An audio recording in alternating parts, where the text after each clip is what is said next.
Good thing you're here early.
That's a good thing. That means you got the word out.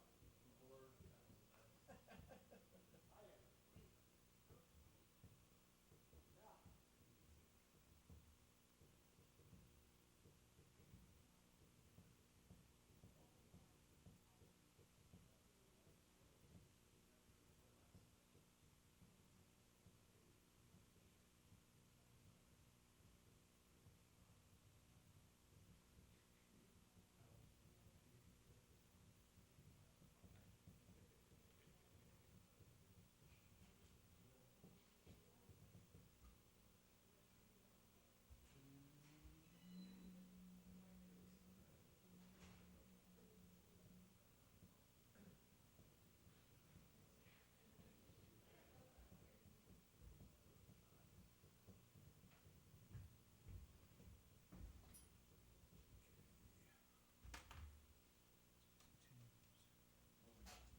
2 minute warning here in 15 seconds. Well, it's lit. A lot of people get that.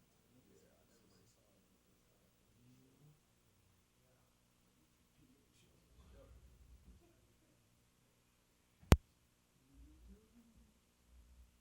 2 minutes. 2 minutes to showtime.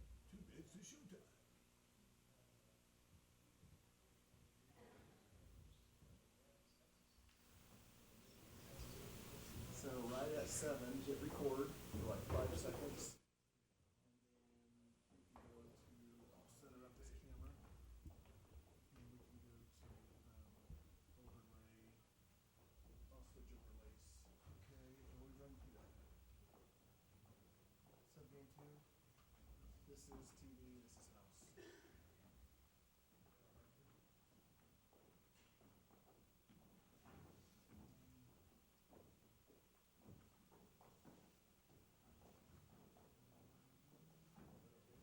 You'll have to switch that switch on, Alan, on your mic.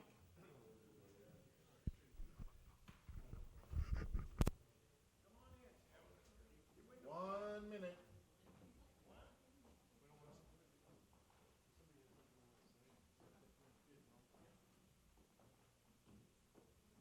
That way, at least we'll get to the questions if there are questions.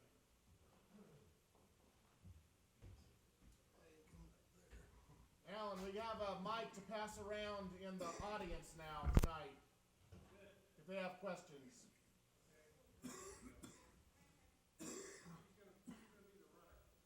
Yep.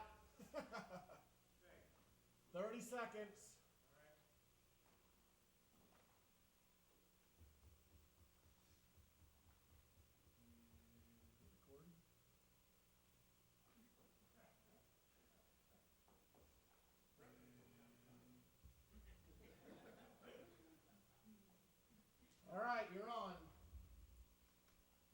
Well, good evening, everybody.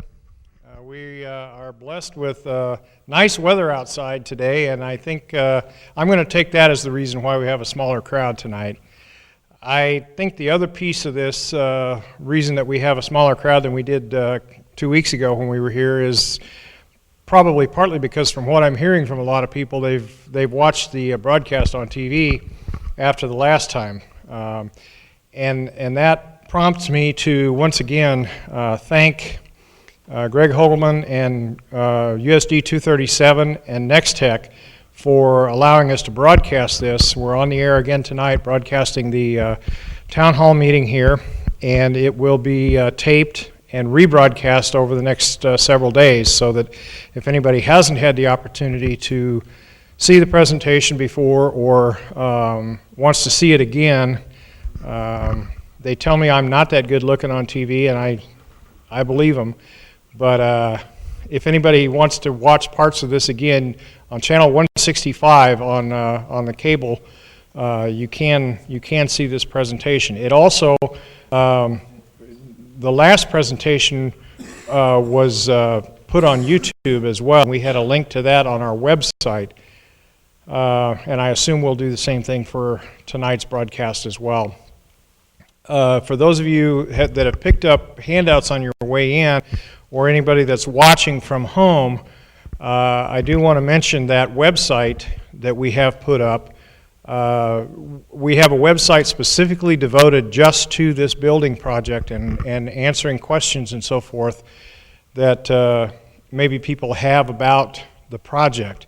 That website is www.scmhfuture.org. And the handouts and the flyers and stuff that are out have that website address on them. So if you want to get on that website, it's got a Q&A section on it, similar to what came out with the ballots in the mail, but with some other questions. It also has a place on there, a link where you can, as you scroll down, if there's a question that you have that hasn't been answered either in one of the presentations or on the website, you can submit that question to us from that website, and that sends us an email, and we'll respond to those questions. So I do want to again thank the school district and Nextech, and mention that website again, www.scmhfuture.org. By way of introduction, any of you that don't know me, my name is Alan Vandriel, and I'm the Chief Executive Officer at Smith County Memorial Hospital. I have with me tonight a panel that will take part in the presentation, primarily in answering questions towards the end of the presentation. And I'm going to introduce them, starting from the far end over here. Have Brett Strong. Brett's a member of the Smith County Memorial Hospital Board of Trustees. Next to him is Dr. Hannah Hack. Dr. Hack is a family medicine physician who joined us in 2014, along with Dr. Stacy Dimmitt. Next to her is Dr. Joe Barnes, who practiced for a long time in Smith Center at the clinic associated with the hospital, and is now on the Smith County Memorial Hospital Board of Trustees. And then on the end is Dr. Justin Overmiller. Most of you know most or all of these people. Dr. Overmiller joined us in 2008, coming out of family medicine residency at Smoky Hill in Salina. And they all say Rock Chalk Jayhawk, right? Okay. So we'll go ahead and get started with the presentation. The first part of what we're going to talk about tonight is I'm going to give a little bit of history of the project as it has developed, where the project came from and what it consists of, and then some financial information about it as well, so that we help you understand some aspects that I think are concerning and maybe confusing to some people about how we would pay for this project. That's certainly a big concern, I think, for a lot of people, and it's something that our board has struggled with for a long time, trying to figure this out, and we think we finally have come up with some pretty good answers for it that we're going to share with you tonight. So I want to go back to, I guess, basically the history of the hospital. Most of you know that the original building, the original part of the building, was constructed in the late 1940s. The hospital board, Smith County Memorial Hospital Board, was originally formed in 1946, I believe, and the hospital was opened in 1951.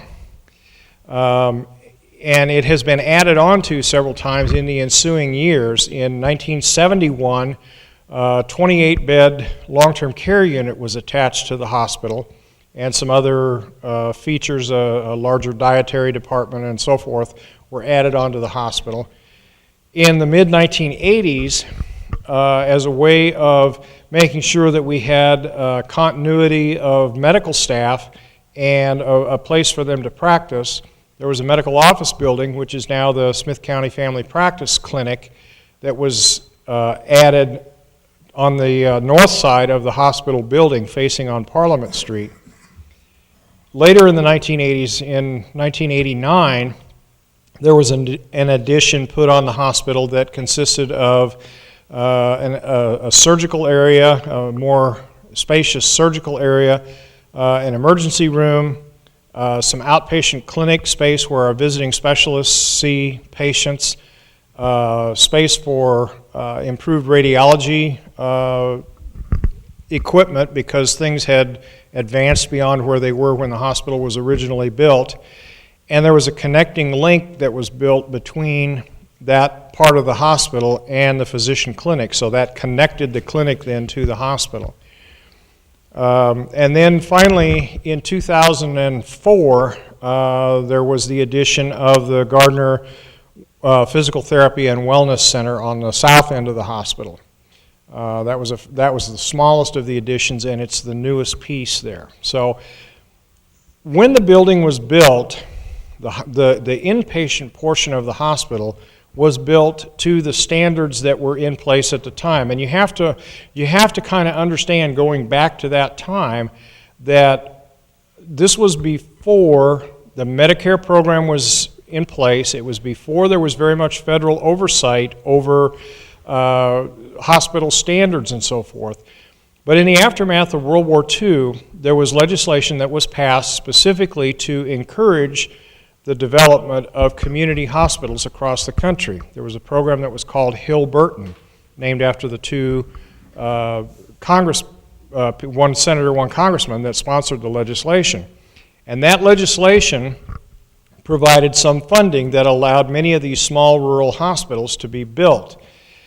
That was as close as they came at the time to having any federal standards, but the standards were very vague at the time in terms of things like room sizes and so forth. And there was not nearly the technology involved in taking care of patients that there is today. So when we've looked at the information that still is in our archives as far as the year that the hospital was opened, there were a lot of patients that were admitted to the hospital and that stayed for long periods of time. Very frequently, somebody that checked into the hospital then because they were ill or needed surgery often would be in the hospital for a week or more at a time. And there also were, the first year that the hospital was open, there were a lot of babies born at that hospital. There weren't any other hospitals in the area at the time that were even constructed, much less delivering babies. So there was a big population of babies that were born at that time. The rooms, when the hospital was originally built, it was licensed for 26 beds. And most of those beds, most of those rooms were designed as semi-private rooms, that is 2 beds in a room. When we look at those rooms today that are still part of the inpatient section of the hospital, the size of those rooms just kind of makes people shake their heads, because now with the increases in the size of the equipment that we use and the technology and so forth associated with it, there are times when it seems crowded in a patient room having one patient in there. We no longer use any of those rooms as semi-private rooms. They've all been converted to private rooms over the years. And it's interesting to think about, not only were there not the kind of regulatory standards that there are today as far as construction and architecture and so forth with the hospital, but again, you have to think a little bit about the time when that hospital was built. Many of those patient rooms don't have a bathroom in the room. Some of them share a bathroom between two patient rooms. Some of them you have to walk across the hall or down the hall to get to a bathroom at all. And what we are finding interesting about it now, one of the handicaps that we deal with in taking care of patients in that building, is the fact that the rooms that do have bathrooms, the bathrooms are so small that it's very difficult to get a patient into the bathroom. None of the bathrooms are big enough to get a wheelchair or a walker into at all to help somebody that has trouble getting around, and they're small enough that it's very difficult if a patient gets in the bathroom and starts having trouble or needs assistance getting on or off of the toilet. It's very difficult for a caregiver to get into the bathroom with them because the bathrooms are so small.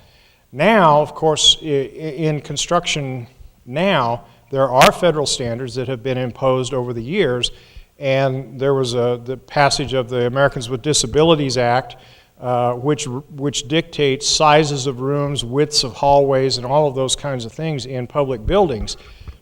And it would tell us that now a bathroom in any part of the building has to be big enough that you can put somebody in a wheelchair, take them into the bathroom, and turn them in a full circle in the bathroom without hitting the commode or the piping under the sink or the walls or anything. They have to be able to go in the bathroom and turn a complete circle. So those bathroom facilities that we have currently are woefully inadequate by today's standards.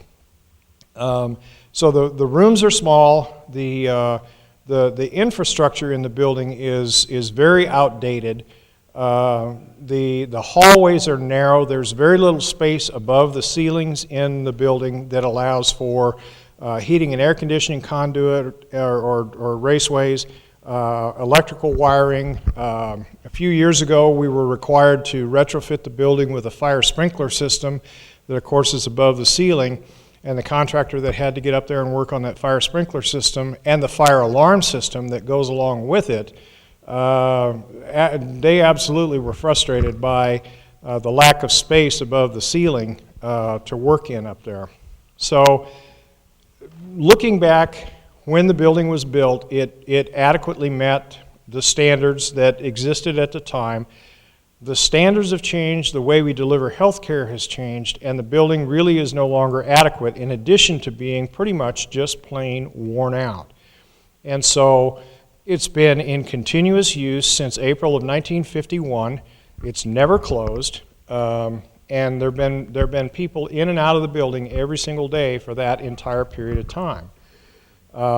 So, you know, more than 60 years, it's had hard use. So over the years, the Board of Trustees has wrestled with the idea of what they needed to do to update the facilities. And they started with the idea that maybe they could just kind of do a patchwork, a Band-Aid update on particularly the patient rooms.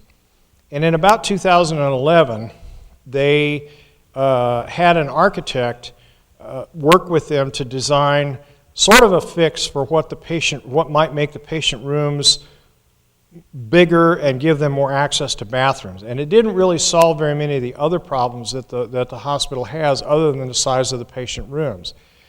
When the board looked at the design that the architect came up with at that time, they opted not to move forward with the plan.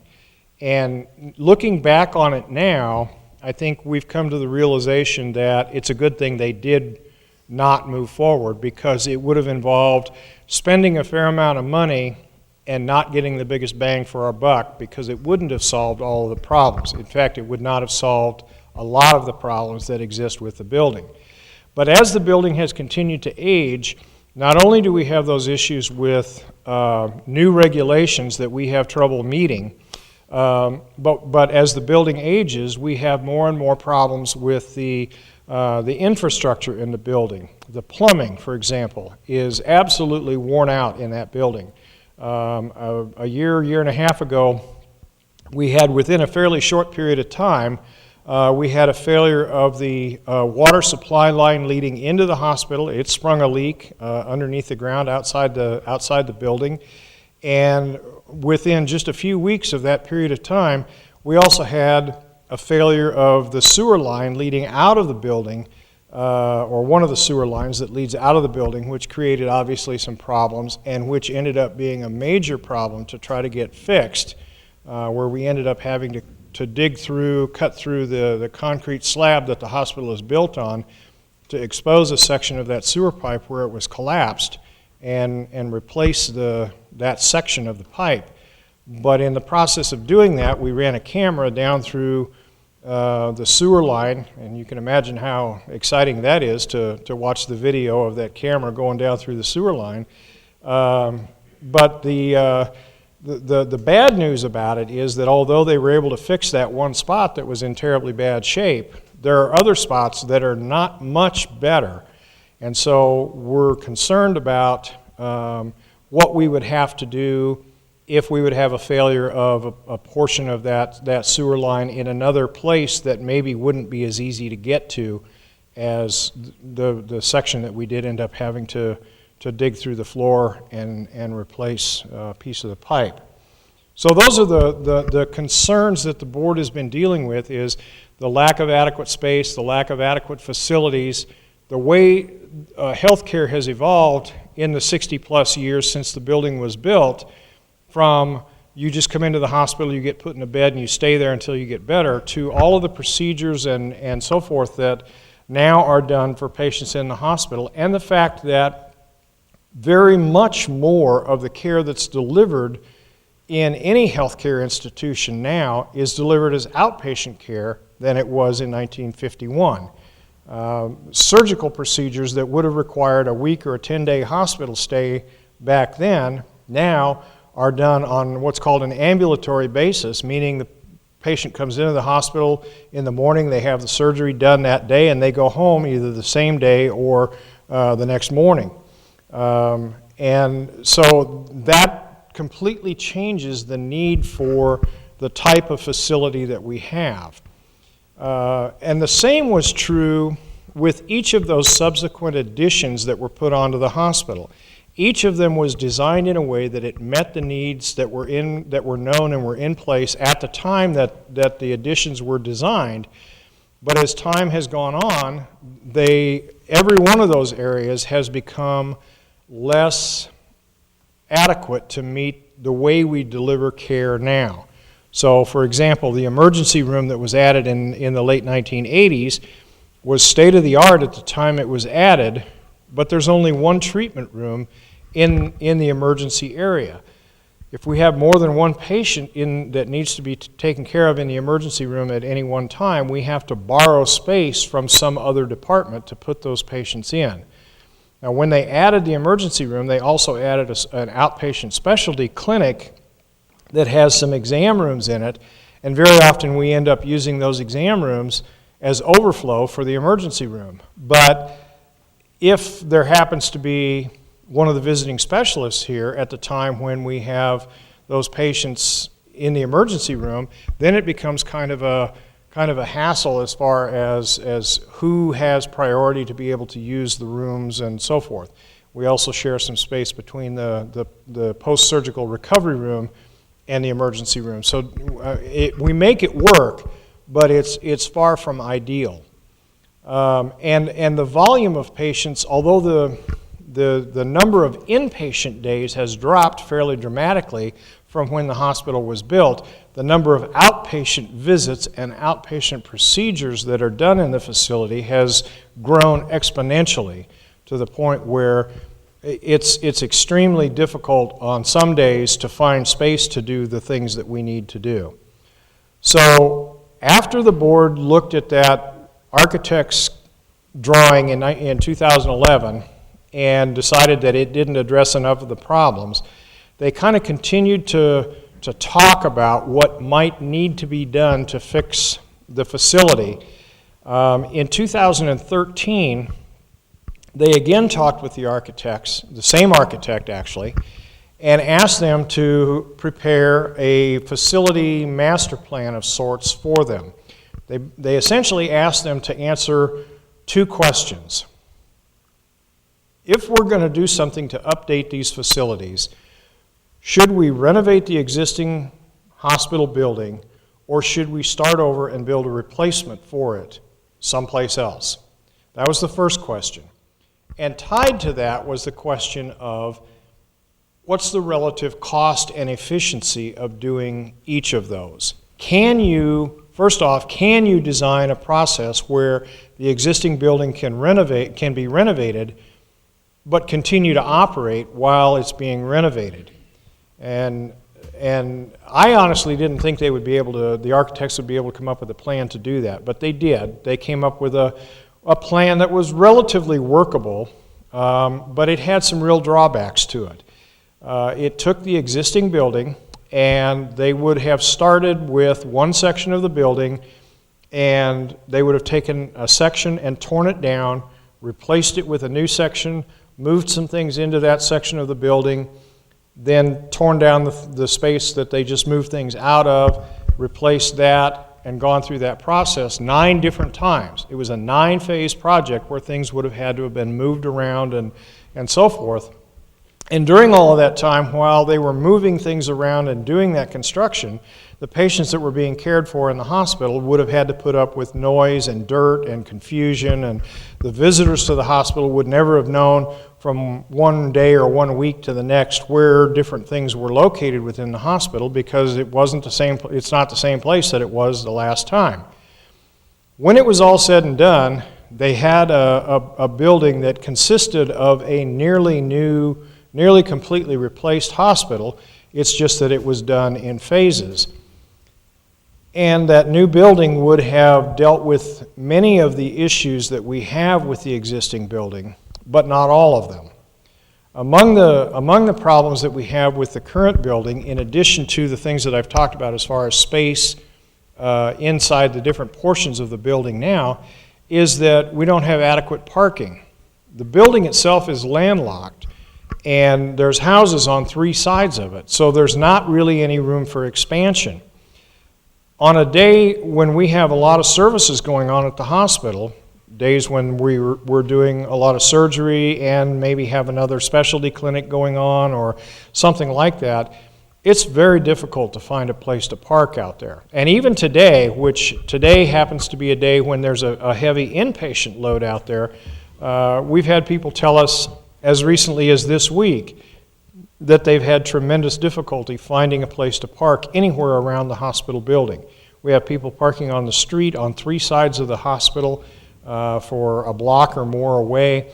And on the east side of the hospital building, part of the parking that's there, that's used primarily by the medical staff parked next to the clinic, and the employees of the hospital and the clinic, in that parking lot is the area where we land a helicopter when we need to bring a helicopter in to transfer a patient. So if we're having a helicopter inbound and everybody's running around taking care of patients and maybe have critical situations going on in the hospital, at the same time that people are doing that, we have to stop and move all the vehicles out of that parking lot so that there's room for the helicopter to land. And because we're landlocked and because there's houses so close to us, we also then have to call the fire department. And we call the fire department to come and set up partly for traffic control, but also partly as protection because the clearances are so close with the houses surrounding where the helicopter comes in and lands. And that's inconvenient for the fire department, who are volunteers and give of their time. They often are tied up for an hour, hour and a half at a time when we have a helicopter inbound and then sitting on the pad and then waiting to take off again and as it takes off and goes out. So it's inconvenient for the fire department. when the architects came up with that plan in 2013, one of the downfalls to the plan that they came up with was it didn't even allow for a helipad at all. There wasn't room to put a helipad anywhere around the hospital. So we would have completely lost the ability to have a helicopter land at the hospital to transfer patients. We still could have used helicopter services to transfer patients, but they would have had to have landed at the airport, and then the crew would have had to come to the hospital from the airport, and that would have been an extension of the time that it takes and not nearly as convenient for the patient to get transferred. So the architects came up with that plan to renovate the hospital, and they said, this is what we think we can do. And then they did a very rough prototype of what a replacement hospital would look like. It wasn't specific to us. It was somewhat similar to several other projects that they had done that had similar services to us, and they did a cost estimate of what it would cost to build that building if we had a site to build it. And when they presented their findings to the board, it was very interesting because on the one hand, we would have a brand new facility, completely up-to-date, state-of-the-art, compliant with all of the new regulations and so forth. And the other option would have been to have a completely renovated building that looked pretty new, but had some of the same underlying infrastructure issues underneath the ground, some of the same plumbing issues, it would have corrected some of the electrical issues that we currently have, but wouldn't have met all of our needs. And the price difference between the two was relatively small. In fact, it was less than a 10% difference between the cost to renovate and the cost to build new. And at the same time, while they were renovating, the construction period not only would have involved all that dirt and confusion, but it also would have been much longer because of having to do it in stages and because of having to work around the patients and staff that were in the hospital. So it would have been, in general, much more inconvenient and not substantially cheaper to try to renovate the existing building. So the board listened to that presentation from the architects, and it took them a very short period of time to say the only thing that makes sense is to look at building a replacement facility. So they started then down that track of what's a replacement facility going to look like. And so the architects then came to Smith Center with a work group. They brought 3 or 4 people with them, and they came several different times for a couple of days at a time, and they met with department managers from the hospital, and they met with the medical staff. In fact, the entire medical staff worked with them on the project. They met with the Board of Trustees each time they were up here. And the first time that they came, they pretty much started with a blank sheet of paper, and they started out by just drawing some circles on the paper. And they said, what we want to talk about when we design a new facility is we want to talk about adequate space, but we want to talk about efficiency. We want to talk about patient flow.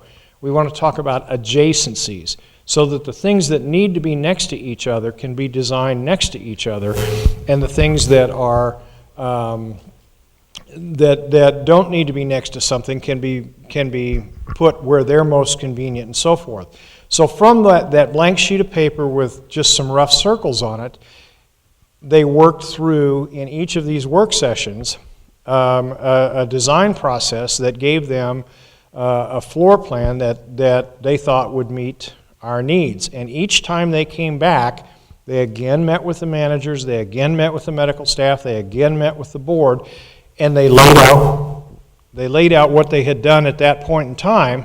And each time they did that, there were changes made. Each time they sat down with different department managers, the managers might say, no, that doesn't work.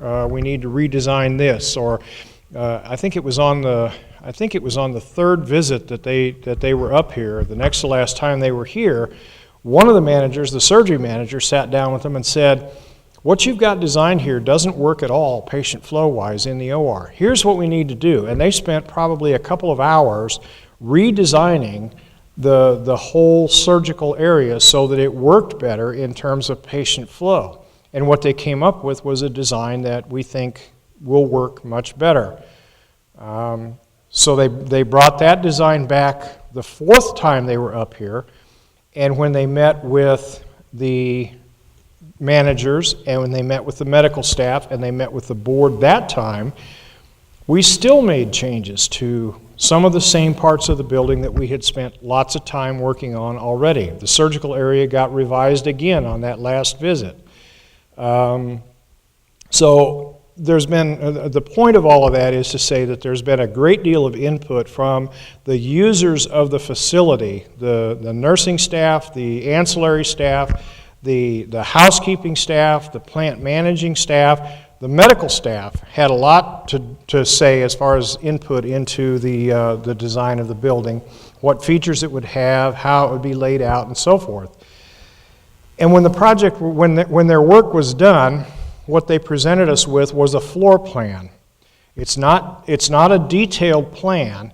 It's a floor plan that shows layout of different areas of the hospital. How many rooms there's going to be, what's going to be next to what, how you get from point A to point B, and those kinds of things.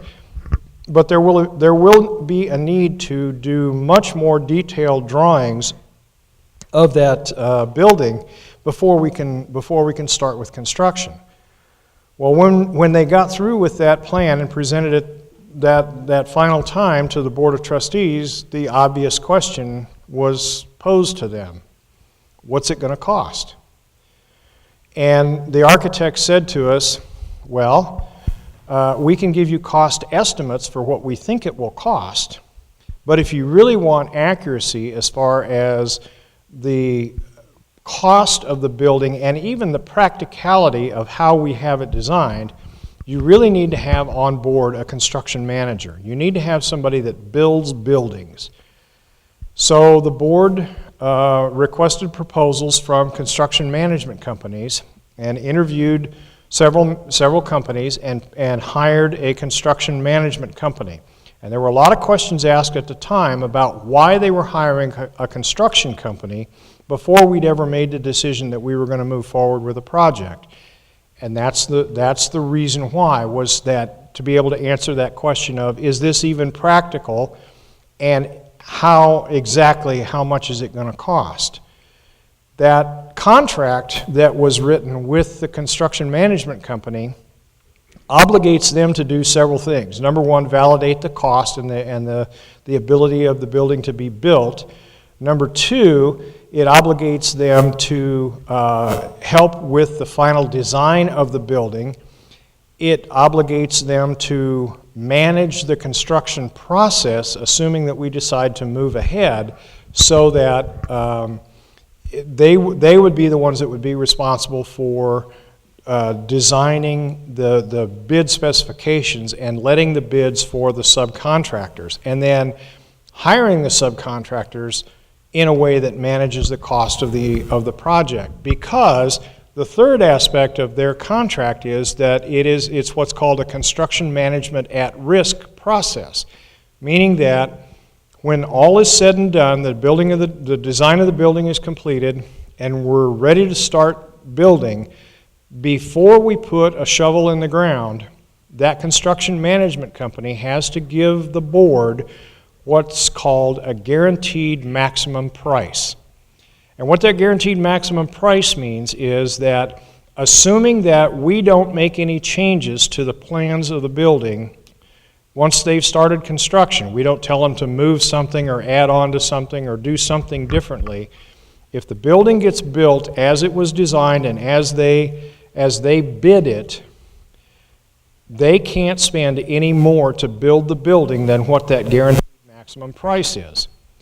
The guaranteed maximum price means that if there are cost overruns not related to any changes that we make, the construction management company is responsible for them. They don't charge us for any cost overruns. So they hired a construction company. They hired Hutton Construction out of Wichita to be the construction management company. And that team leader for that construction management group that's working with us on the project is Spencer Levine, who's from Kensington, grew up in Kensington. And that has a further advantage. It wasn't the deciding factor. It has an additional advantage that, as we said to him as the board was reviewing the applicants, we know where your mother lives. You better do this right. And he laughed, but he assured us that in fact he understood that he would have a very high vested interest in making sure that what gets built represents his work and his company's work to the best of his ability. So the construction management firm was hired, and they helped validate the cost of construction of the building. And when I say they validated the cost of that, it wasn't just the building itself that they calculated the price of. Between the architects and the construction management company, they also, in addition to the building floor plan, they developed what's called a schedule of fixtures, furniture, and equipment, FF&E as they refer to it. That schedule of fixtures, furniture, and equipment includes everything from major equipment like heating and air conditioning equipment and nurse call systems and intercom systems and paging systems and phone systems and x-ray equipment and laboratory equipment, and everything that goes into the building, the furniture that goes into the offices, every single piece that goes into that building was on that schedule of FF&E. And it goes down to and includes even glove box holders to go into each patient room. And every item that's on that schedule of fixtures, furniture, and equipment has a price calculated for it. And that price is based on that the construction management company's experience building other buildings and their knowledge of the marketplace and so forth, so that they have, remember that they're at risk. They have the ability to make sure and the responsibility to make sure that the pricing for that project is as accurate as it possibly can be. That schedule of fixtures, furniture, and equipment is comprehensive enough that when they put it on a spreadsheet, it's 38 pages long. It's very, very comprehensive.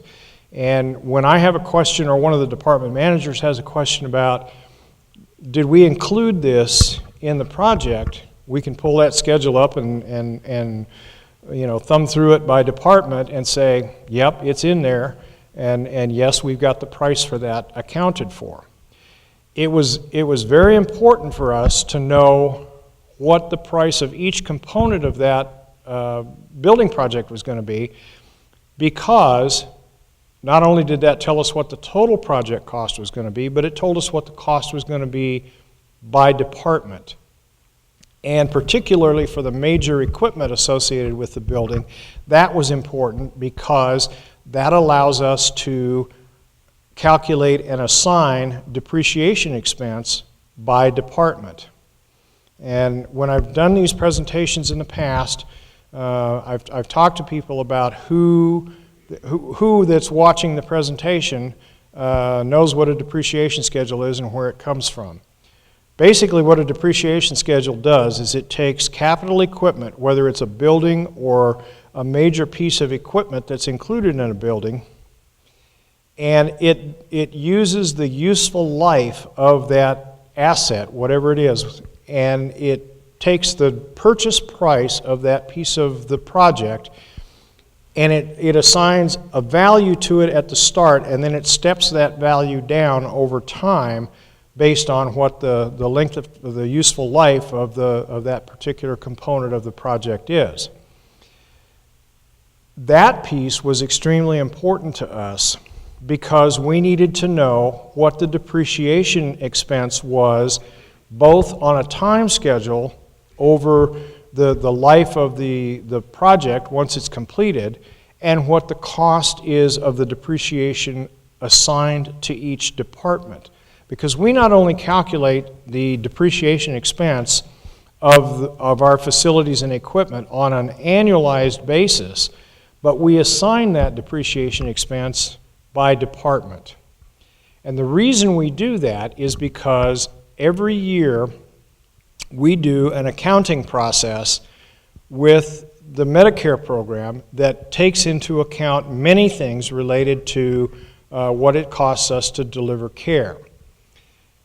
The Medicare program came into being in 1965, so it came along after the building was originally built, and through the course of the existence of the Medicare program, there have been a number of changes to the way that the Medicare program pays hospitals and doctors and other providers for the care that they provide.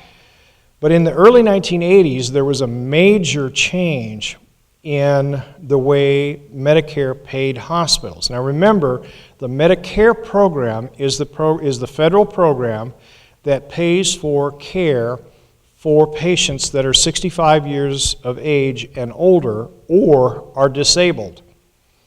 So in a rural community like this, where the population is aging, an increasing percentage of the patients that we serve are covered by the Medicare program. In fact, currently, between 60 and 70% of the patient revenue that we generate on a yearly basis, charges for services that we provide, is covered by the Medicare program. So the Medicare program is sort of the big dog in the fight, for want of a better word. They're the ones that call the tune, and they also are the ones who generate more of the federal regulations that govern how we operate the facility than any other portion of the government. But in 1983, they changed the reimbursement method under which they pay hospitals to what they call prospective payment, or they pay hospitals based on what are called diagnosis-related groups, DRGs. And what that means in simple terms is that if a person comes into the hospital to be treated for a particular illness, the Medicare program has a coding mechanism that we use to tell them what's wrong with that patient.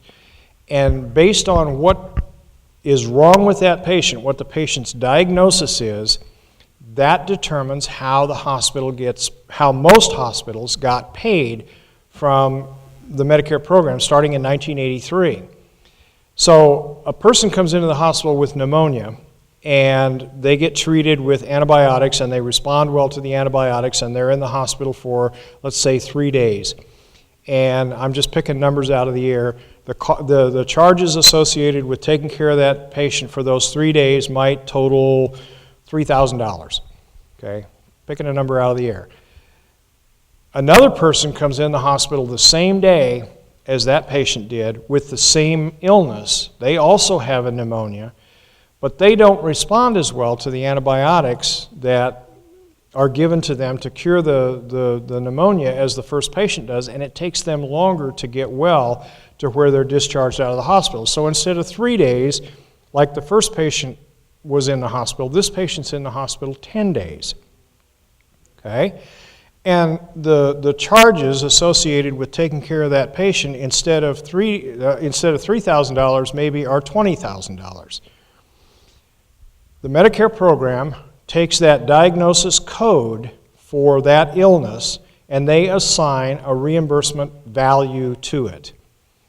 And it's based on a whole number of factors that come into play. But let's just say, for the sake of argument, that their reimbursement under that DRG, that diagnosis-related group for that pneumonia, let's say is $5,000. Okay? What happens then is that patient that was in the hospital for a shorter period of time and used less resources, and the charges for that patient's stay totaled $3,000, the hospital gets paid $5,000 because that's the value associated by that prospective payment system for that illness. And the hospital keeps the difference between what they charged and what the reimbursement is that the Medicare program allows for that illness. But the same thing happens on the other end of it. That patient that's in the hospital for 10 days and has charges of $20,000, the hospital gets paid $5,000. And where does that shortfall get made up? Well, the whole process, the whole scheme of reimbursement is based on the law of averages. It's being able to average out the winners and the losers. And the hospital will make money on some patients and they'll lose money on some patients, but in general, it should allow them to break even or make a profit. And that works if there are large enough numbers of patients.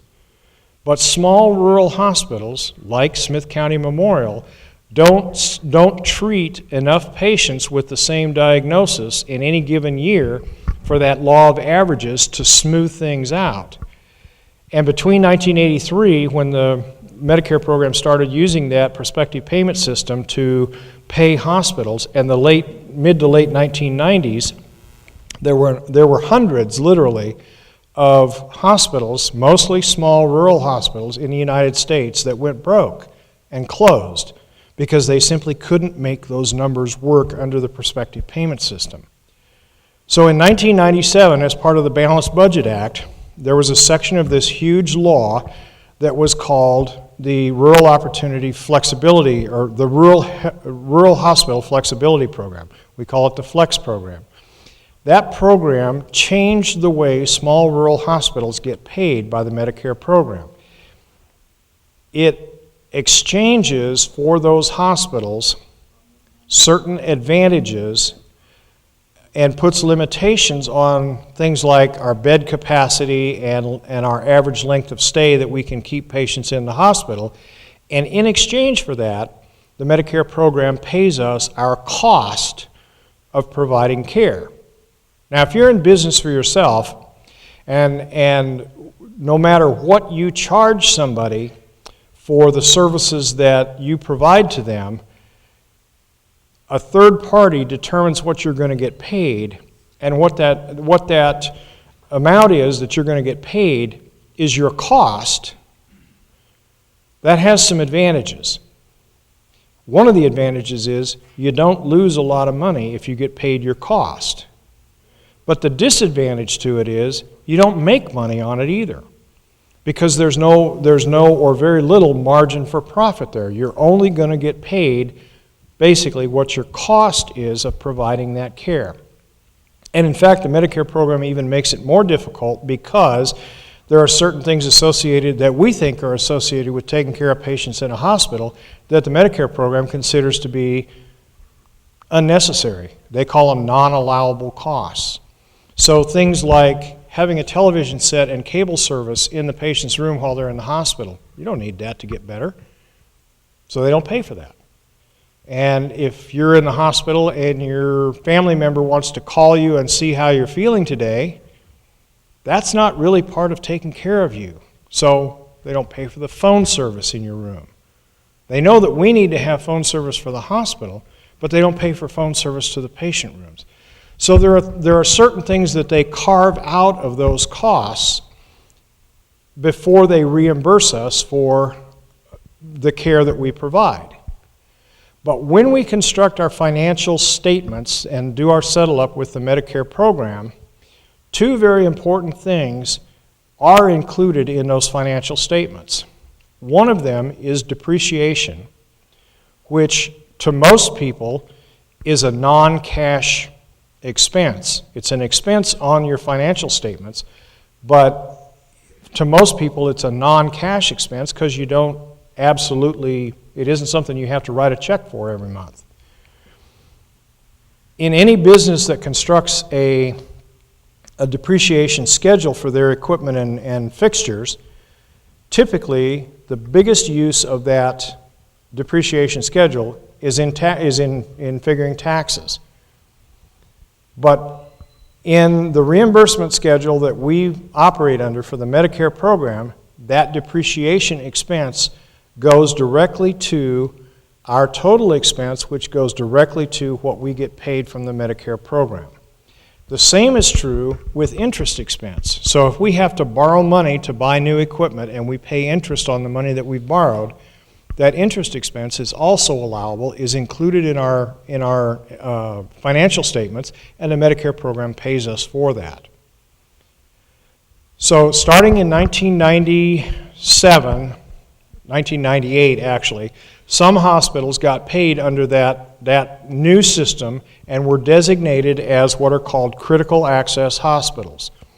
Smith County Memorial Hospital was designated as a critical access hospital in 2004 and began to be paid under that cost reimbursement system. Now remember, I said that depreciation and interest expense are part of what they pay us for.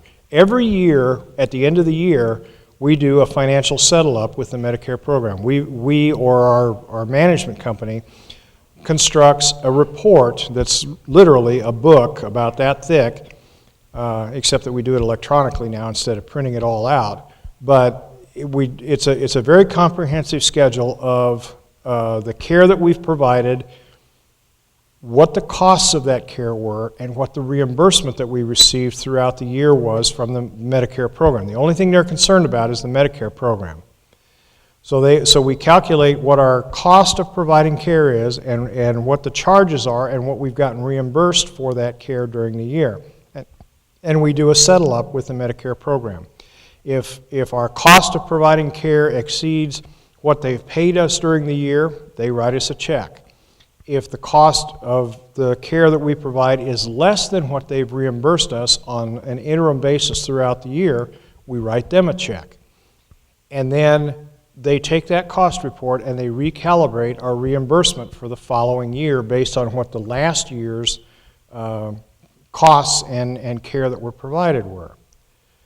Well, so when we start looking at trying to do a building project like this, if the depreciation and interest expense that we incur by building a new building, if we invest in our facilities, if we invest in new equipment, our depreciation expense is going to go up, and therefore our reimbursement is going to go up from the Medicare program.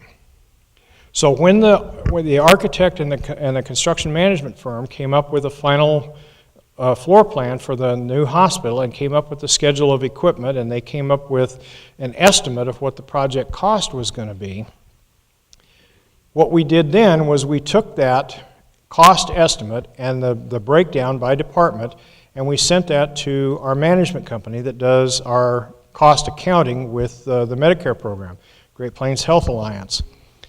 And Great Plains Health Alliance took that information and they did a very detailed analysis and recalculated what would have happened last year, the last completed cost report that we have with the Medicare program.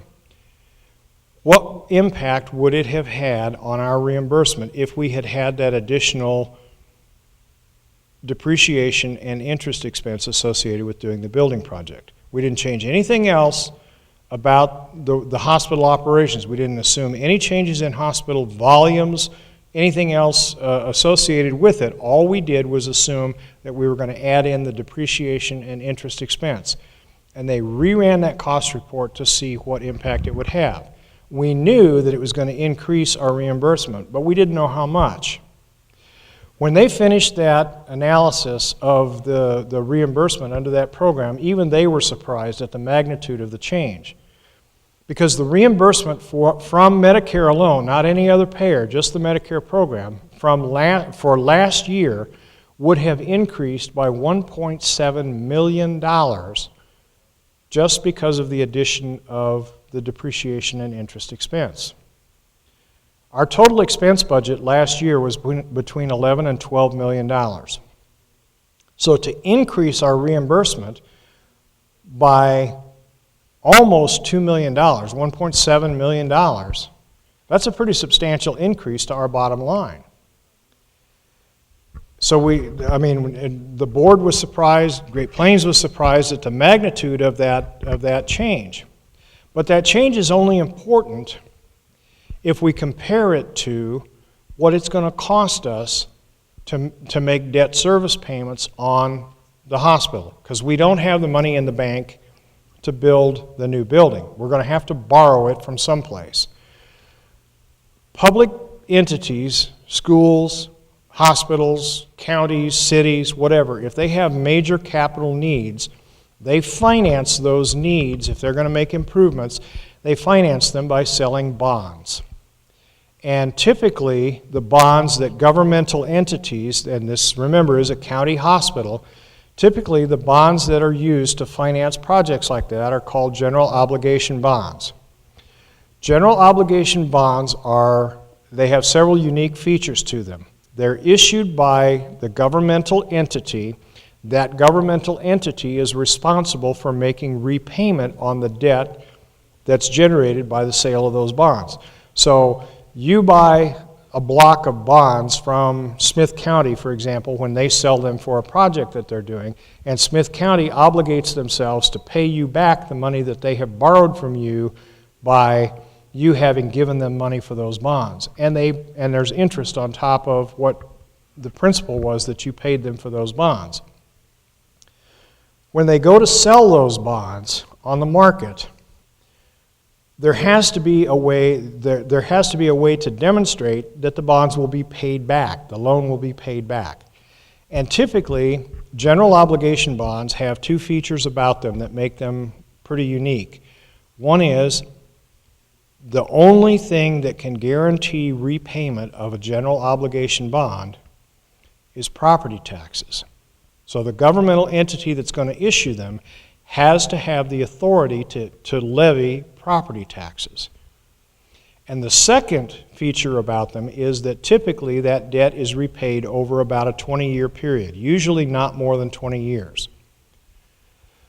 So we went to the bonding company that has worked with the county in the past, and we said to them, run us an amortization schedule, run us a loan repayment schedule where we're going to borrow enough money by selling bonds to do this building project. And we're going to pay it back over 20 years. And what's the interest rate on general obligation bonds right now? This was last year that they did this. And the bonding company said, currently the interest rate on those kind of bonds is 4.1%. So they ran us an amortization schedule. Now, if you go to any lender and you want to borrow money, that lender typically wants to be paid back the money you borrow from them, right, Tim? So they're going to figure out the schedule of how you're going to repay them. And there's three things basically that banker needs to know in order to calculate what your debt service is, what your payments are. They have to know how much money you're going to borrow. They have to know what the interest rate is that you're going to pay. And they have to know how long it's going to take you to pay that money back, whether it's a monthly payment or an annual payment or whatever. If they know those three things, the principal, the interest rate, and the period of the loan, they can tell you what your payments are going to be on that loan. So we knew that the general obligation bond interest rate was 4.1%.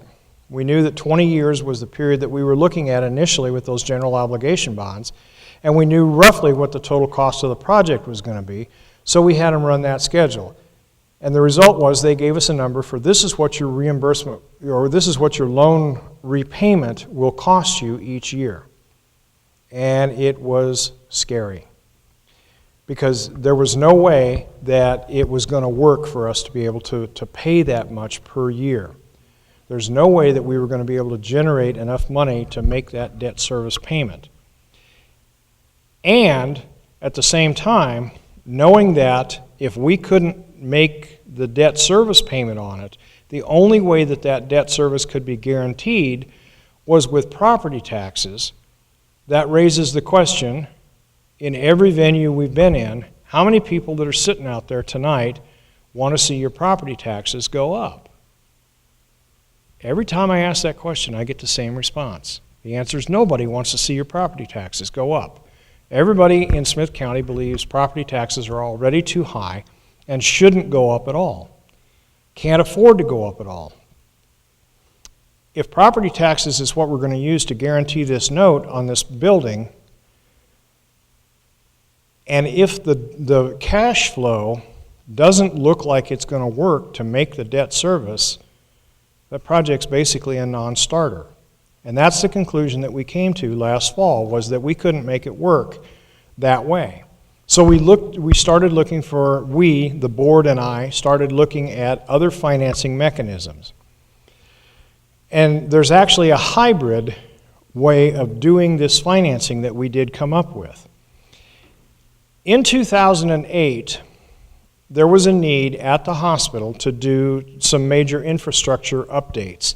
There was a need to replace major heating and cooling equipment throughout the hospital and to outfit the hospital with a fire sprinkler system.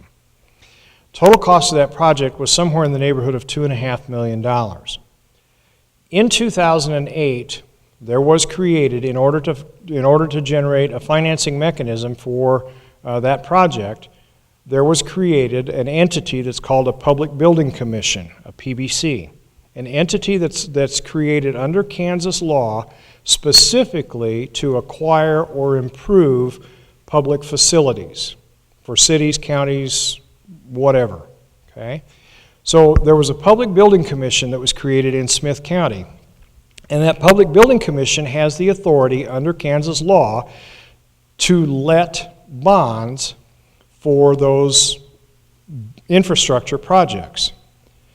And the bonds that they let are a different type of bond than general obligation bonds. They're what's called revenue bonds.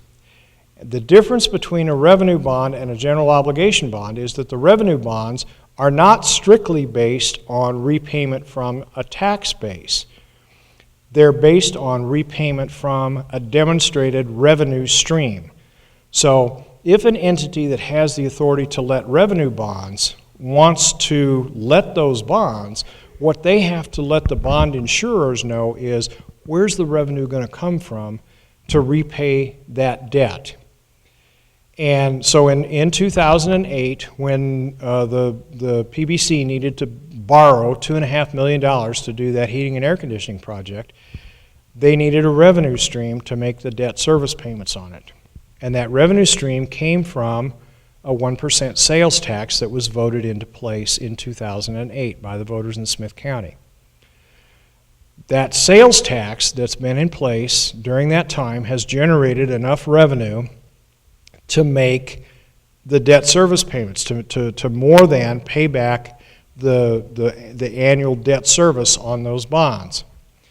There's still a portion of it that's outstanding, but the sales tax has more than generated enough revenue to do that in the ensuing years. In 2013, the Public Building Commission was able to refinance those bonds at a lower interest rate because the interest rates had dropped. And so they refinanced them at a lower interest rate, which saved several $100,000 over the term of the loan, but it didn't change the maturity date of those bonds. The bonds still mature and will be totally paid off in 2024. Okay? So, we looked at that mechanism to use the PBC to let the bonds for this building project. And we had some conversation with that Public Building Commission board, and they were not real excited about the prospect of letting revenue bonds for that big of a project. Their first and obvious question is, where the heck is the revenue going to come from to pay the debt service on these revenue bonds? So we talked to them about the increase in reimbursement from the Medicare program that would be brought about by investing in the facility. And we showed them the numbers for that $1.7 million in increased revenue for last year. Well, that kind of got them on the track of thinking that it might be doable, but we continued to look at financing mechanisms, and we found a loan program under the U.S. Department of Agriculture that does a couple of things. The U.S. Department of Agriculture has a program called Rural Development, where they loan money to governmental entities, cities, counties, school districts, and whatever, for capital projects. And they structure their repayment a little bit differently than the typical bond letters do.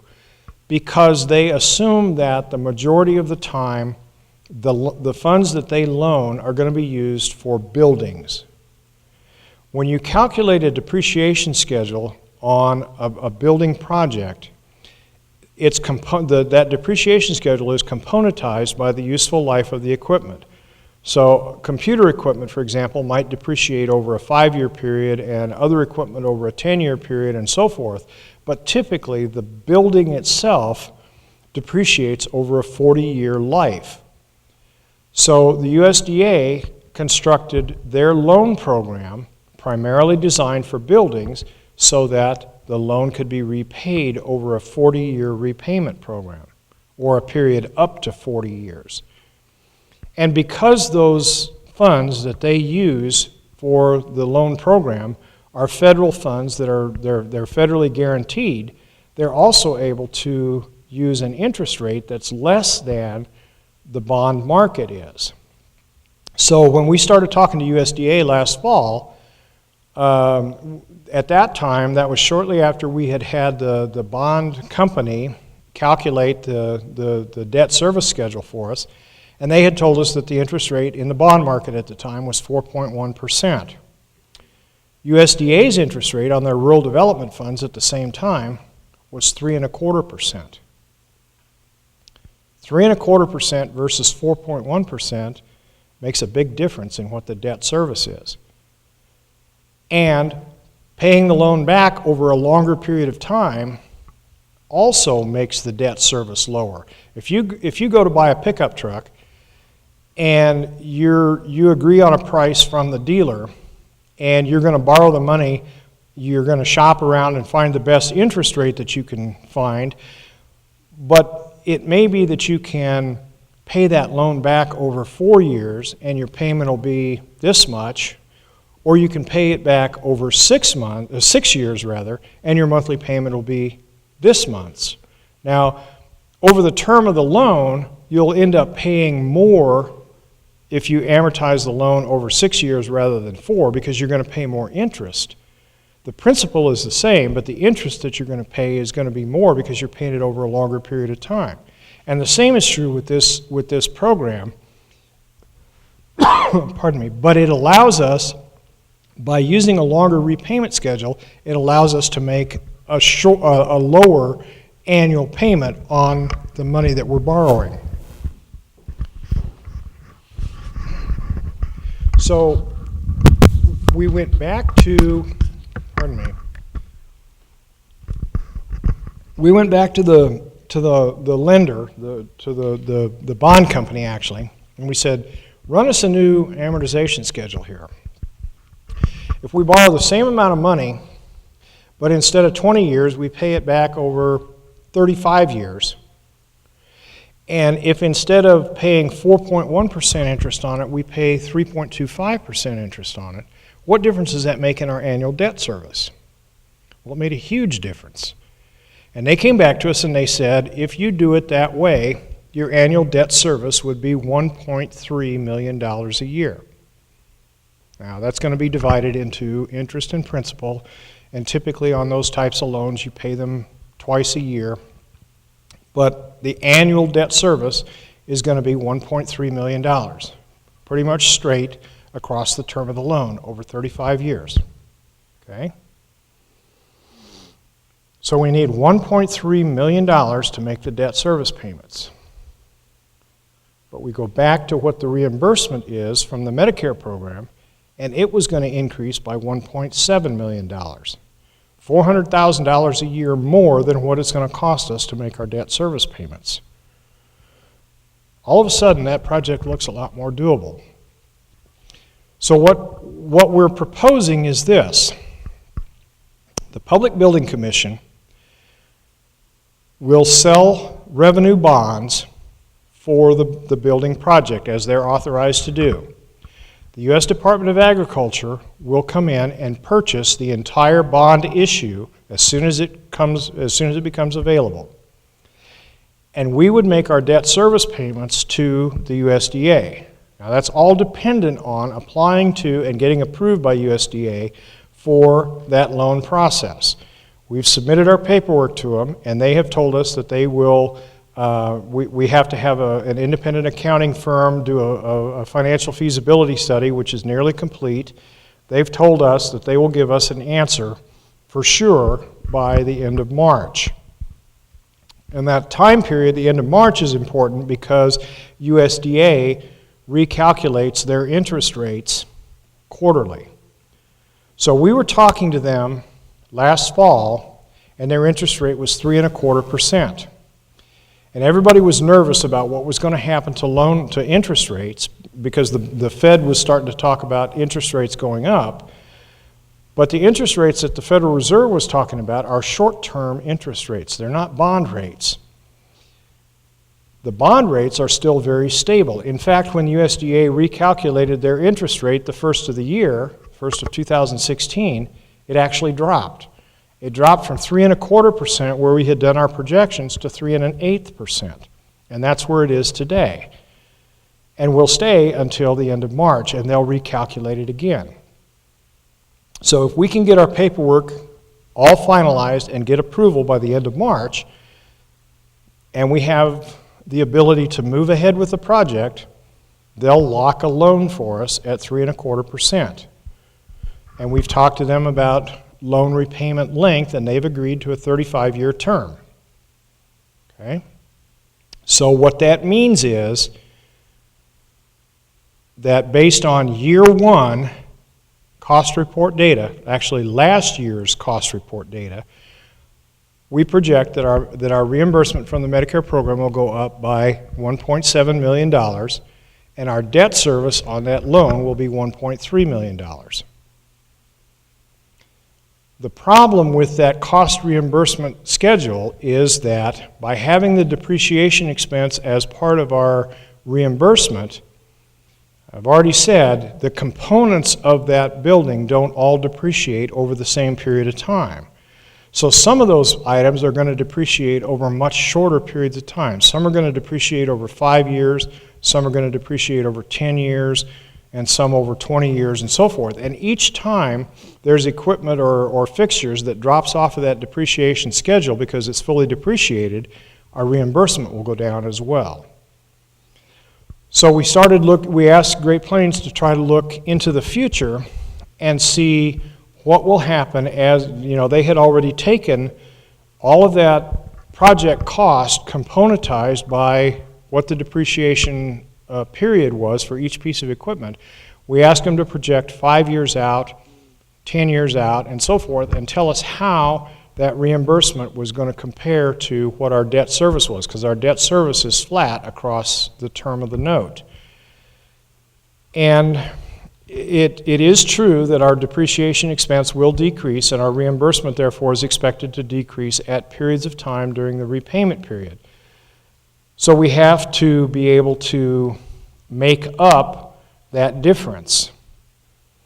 So where does that difference come from? Well, really from 3 places. First of all, remember that in year one, we've got a $400,000 excess, okay? So it doesn't take everything that we're getting, it doesn't take all of the increase in reimbursement to make the debt service payments.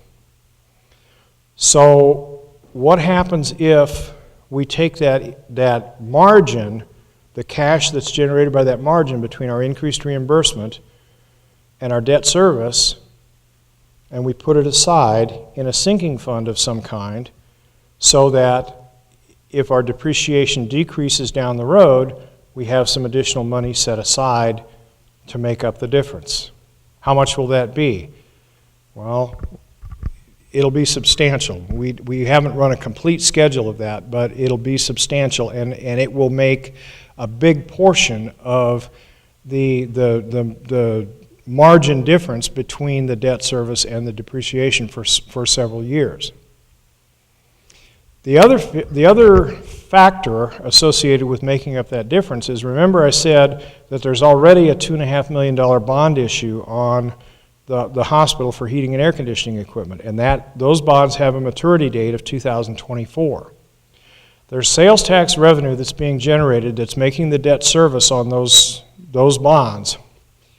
And in fact, it's generating significantly more revenue than what is required just for the debt service on those bonds.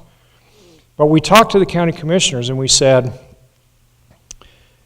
when those bonds are paid off, you won't have that debt service payment that you have to make every year for those bonds. Can we take that amount of money that's currently being dedicated to the debt service on the existing bonds and instead direct that towards any shortfall that we may have in revenue to make the debt service on the hospital building project? It won't change the tax at all. The sales tax has no sunset on it, so it'll continue to be collected. So can we just redirect that and put it towards the hospital building project at that point in time? And they agreed with us that that was a logical way to go about things. So they agreed at this point in time that that's what they'll plan on doing. Now that could change, but that's what they'll plan on doing when those bonds are paid off in 2024. So between the increased Medicare reimbursement and the margin between the increased Medicare reimbursement and what our debt service is, and the redirection of sales tax revenue after the existing bonds are paid off, we've projected out as much as 20 years, and it really does not look like there's going to be a need for any additional tax revenue. No increase in sales tax, no increase in property tax. 20 years is a long time to try to predict financial conditions into the future. Some of the times when I've done these programs, I've asked some of the farmers in the crowd to tell me what the price of a bushel of corn is going to be 20 years from now, and so far nobody's been able to wager a guess as to what that's going to be.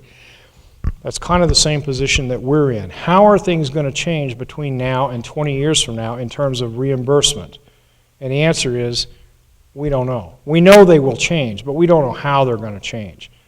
But we have to use an assumption to say, if it stays the same as it is now, this is what will happen. And if we undertake this project, there is some risk associated with the fact that something may change, the revenue stream may not be the same as what it has been, and there may be a shortfall. And if that's the case, at any point during that repayment period, there may be a need for additional property taxes because the owner of that new building will be the taxpayers in the county.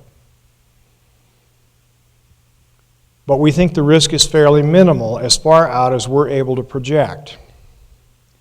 There's also a risk of not doing anything because we've got a building that's basically well past actually the end of its useful life right now. It needs to have major infusion of repairs into it, and those repairs are certainly going to cost money at some point in time.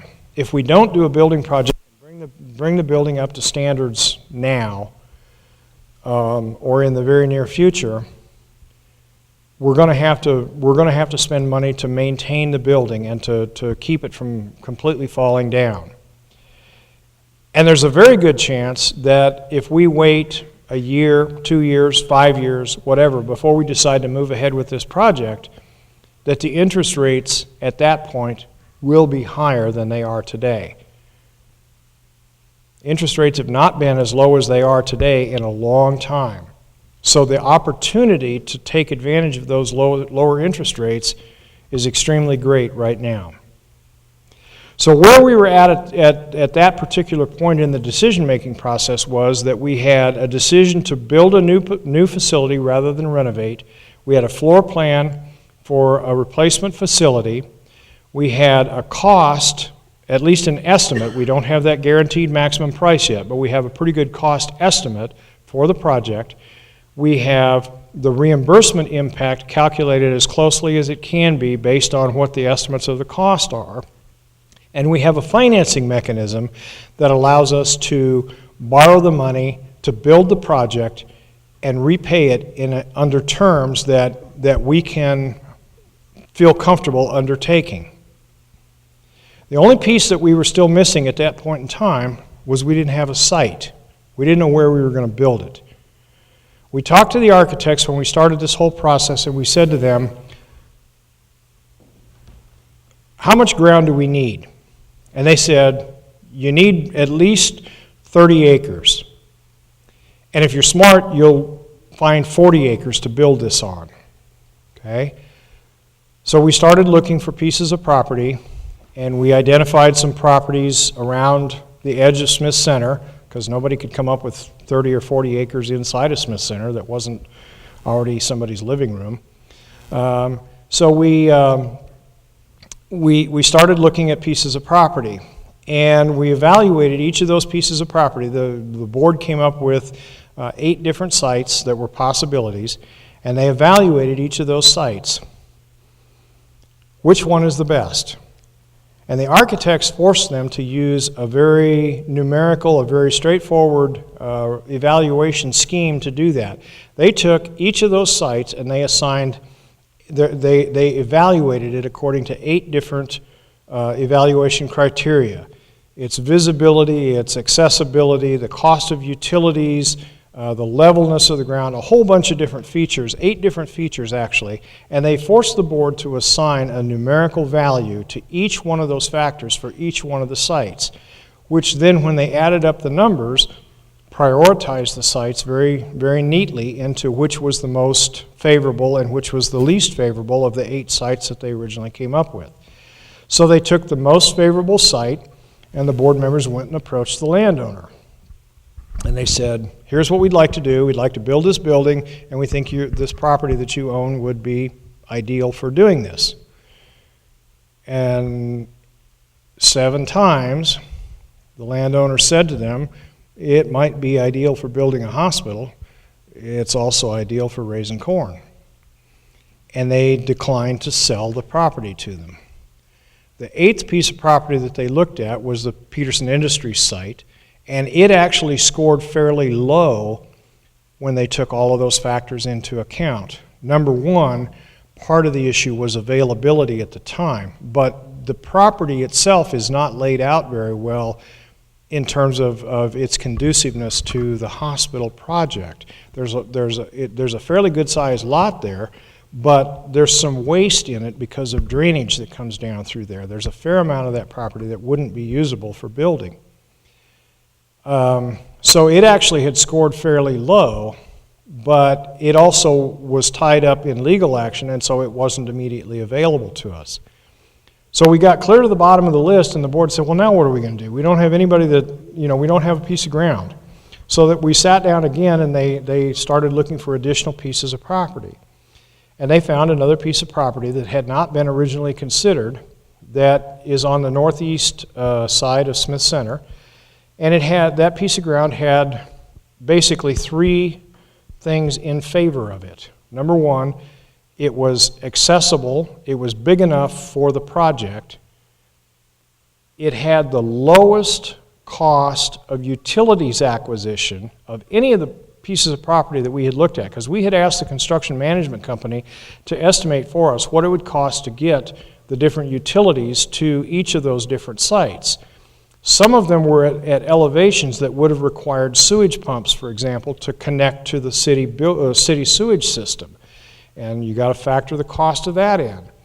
So when we looked at this 9th site, it had availability of water and sewer at lower acquisition costs than any of the other sites. Gas is accessible out there at a higher pressure than it was at some of the sites on the west end of town, and electricity is available. So the overall cost of utilities acquisition was very low for that building site. But the third and most important piece that building site had for it was that it had an owner that when the board approached them, was willing to talk to them about selling the piece of property to us. So they have negotiated now between the board and the owner of that piece of property a verbal contract for its purchase. There's some drainage issues down through the center of the piece of property, and we're still working with USDA, with the NRCS actually, to determine whether we need to build a drainage waterway out there. And because of that, we don't know exactly where the boundaries of the property are going to be yet, but it'll be somewhere in excess of 40 acres. that we end up purchasing once everything is said and done. And that gives us plenty of space to build the building, provide adequate access from Highway 36 and from 165 Road, the old Lake Road, so that we have access from two different directions into the building site. The building site is located east of where the Orscheln building is and west of where Jones Machinery is. So we have a verbal contract now for the purchase of the property. There's still some final details to be put on a written contract, but that's nearly complete, and that kind of completes the package.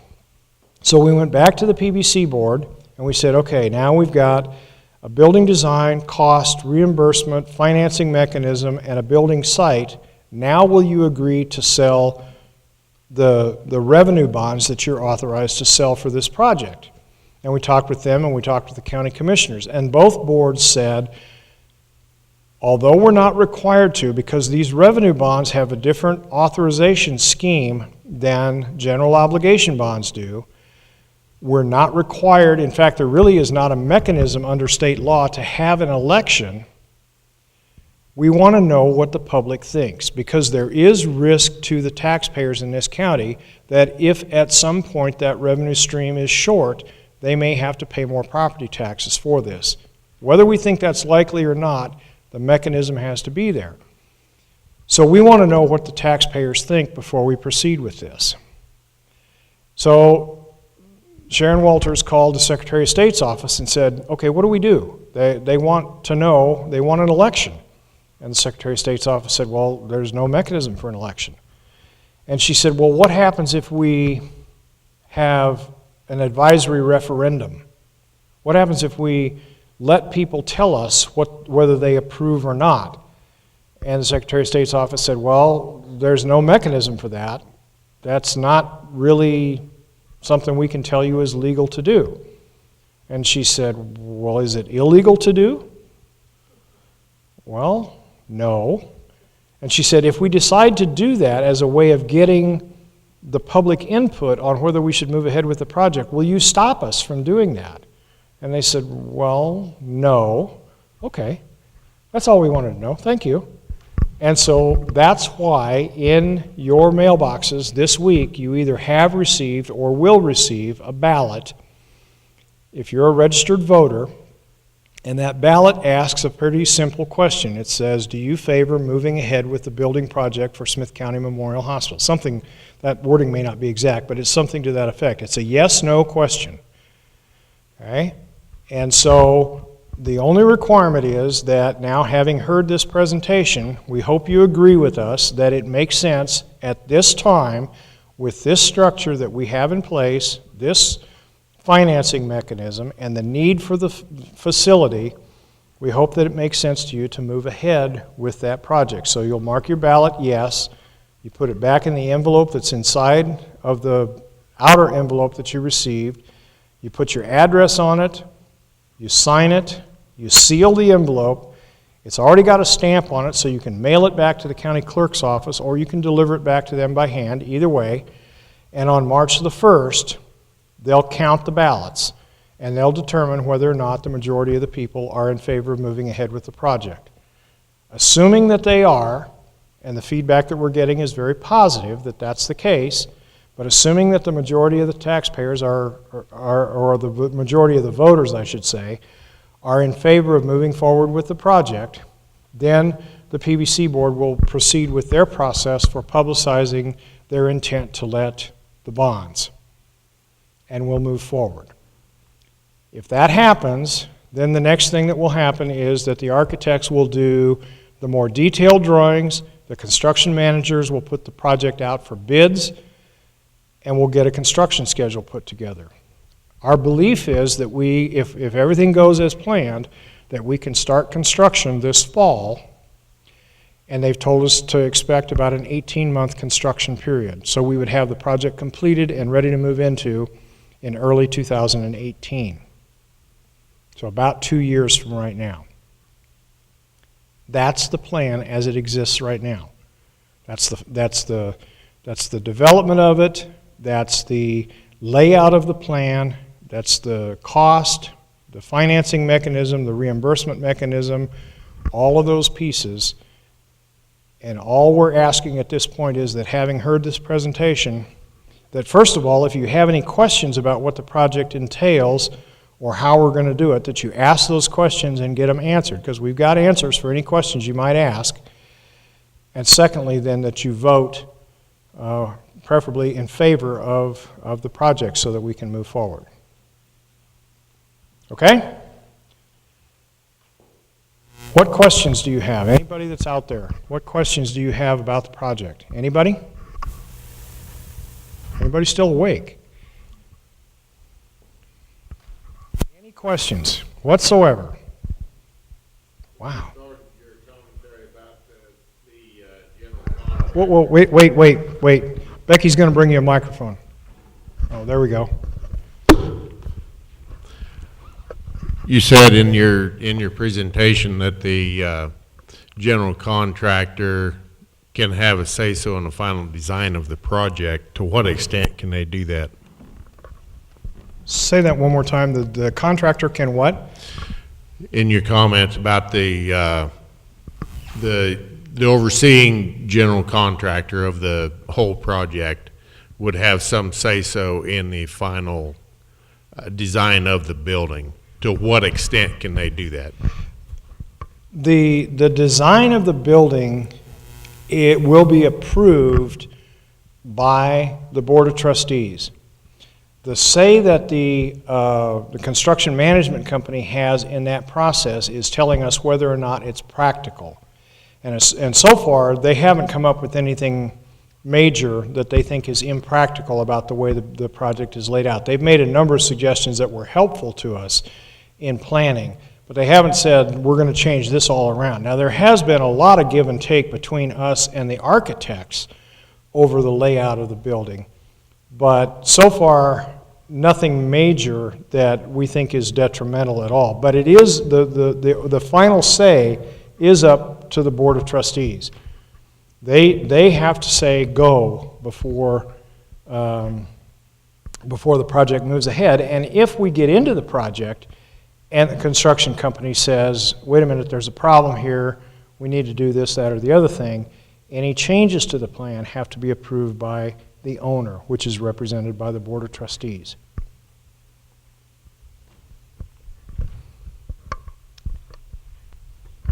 Anybody else? Any other questions? I brought this whole panel of experts up here tonight, and they're going to feel left out if nobody's got any questions for them. Nobody can think of anything? All right.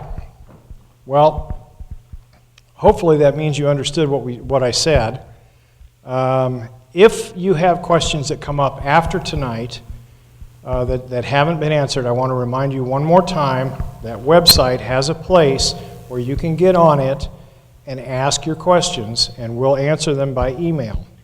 www.scmhfuture.org. And we do answer those questions as promptly as we can. We have had some questions that came in from past presentations, and I think we've answered all of them. Most of the people that we've answered questions to have responded and said that their questions were well answered by the time we were done. So if you think of something on your way home tonight or at some future time, ask it on the website or give us a call, and we'll be glad to answer that question for you. If nobody else has any questions, and the people at home as well obviously can use that same mechanism, getting on the website and asking their questions, or calling us if they have a question. But if nobody else here has any questions, then I guess we'll call it a night. No more questions? Okay. Thank you very much. Thank you for coming.